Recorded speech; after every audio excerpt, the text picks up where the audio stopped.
Congressman Stupak, thank you so much for being here. Let me start with the criticism that you are receiving now from pro-life groups who were in your corner up until last night. And their first criticism, sir, is that they claim this executive order, which may clarify things a bit, isn't worth the paper it is printed on and can never trump congressional law. How do you respond? Well, first of all, it is worth more than the paper it's written on, as court cases and history shows us that the executive order has the full force of law. It is just as good as having a law. Would I have liked to have had a law? Would I have liked to have had the Stupak amendment that was passed in the House in the Senate bill? Absolutely. But we can only get 45 votes in the Senate, 45 pro-life votes of the senators. So there is no way it could become law.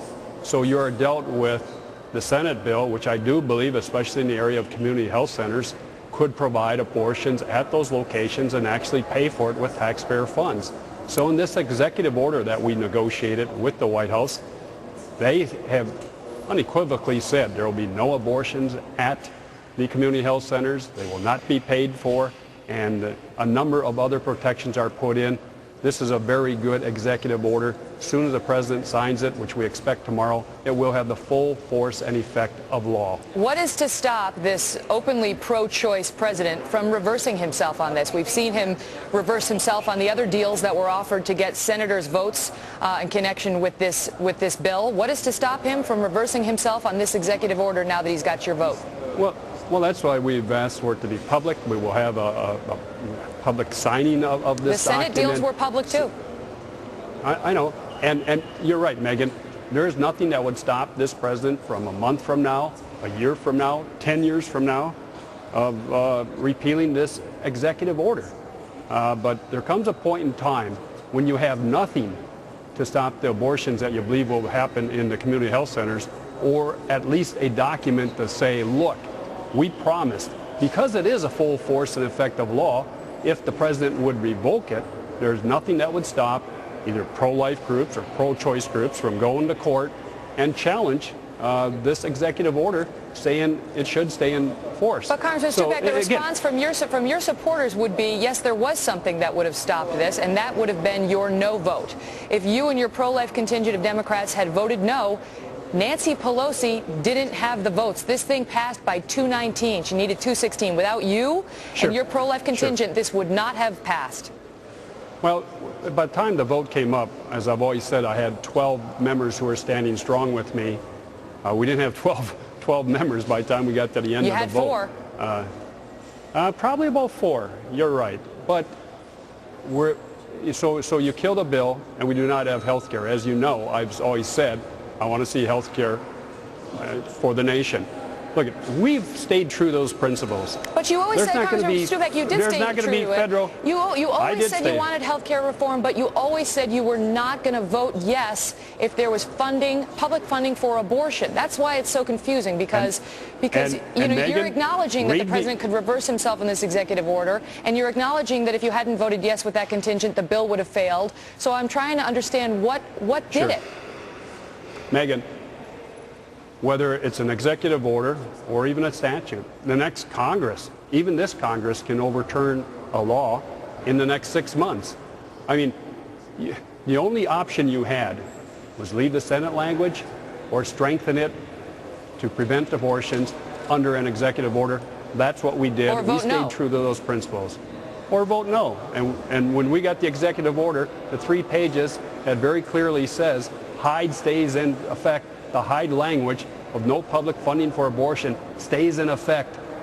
That 1 in the hand is always better than 2 in the bush. And in this case here, we stayed true to the principle, and at the same time, America won with a health care bill that will help them out. What about, Congressman Stupak, you were on this program a couple times before, and we talked about your objections to the Senate bill. And one of them was the community health centers that you mentioned that we're going to get.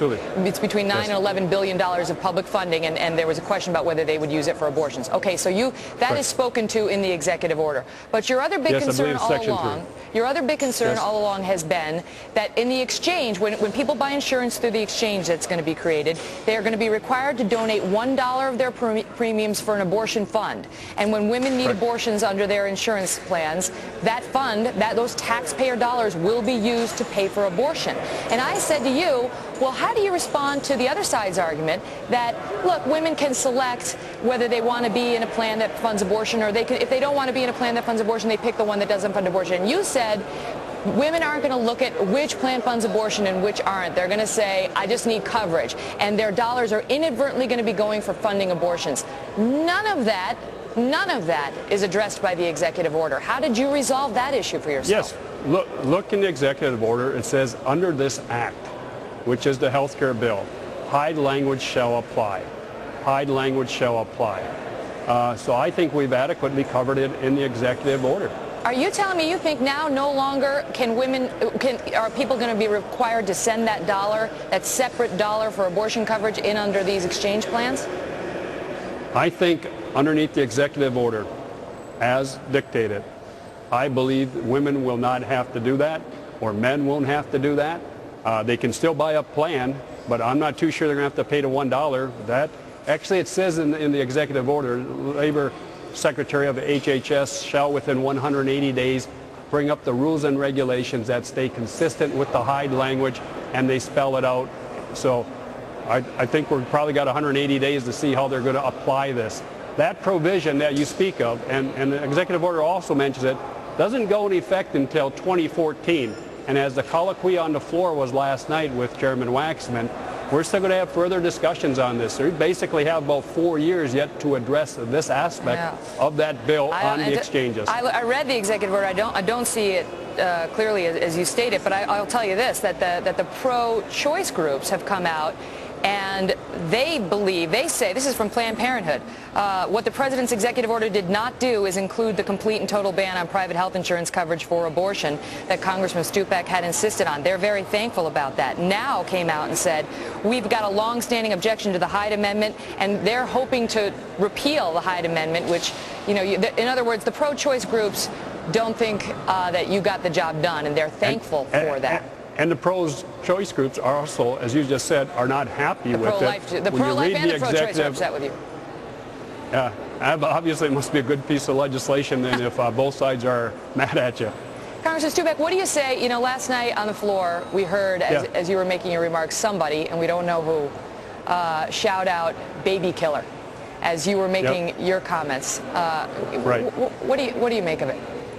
Look, you know, we can disagree on these issues, and as we should, and we should have a meaningful debate, but personal attacks have no place on it, so I don't engage in it. I wish the other members would not do the same, but we've seen in the last year just total incivility at times when, whether it's the president, myself, or others are trying to speak or conduct themselves in proper demeanor on the floor.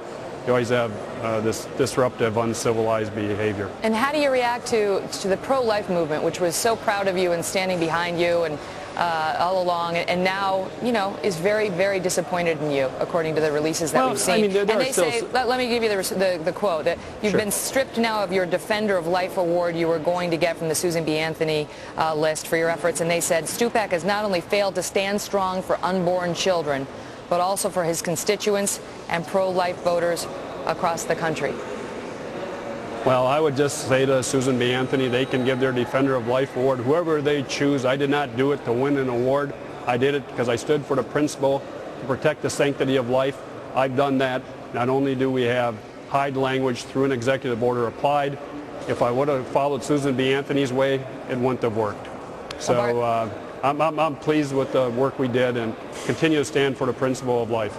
Listen, Bart Stupaks, we appreciate you came back on and interviewed me way back in September and predicted that there was going to be this dust-up, and you've been a stand-up guy about coming on and defending your position, whatever it is, and we appreciate you doing that again today.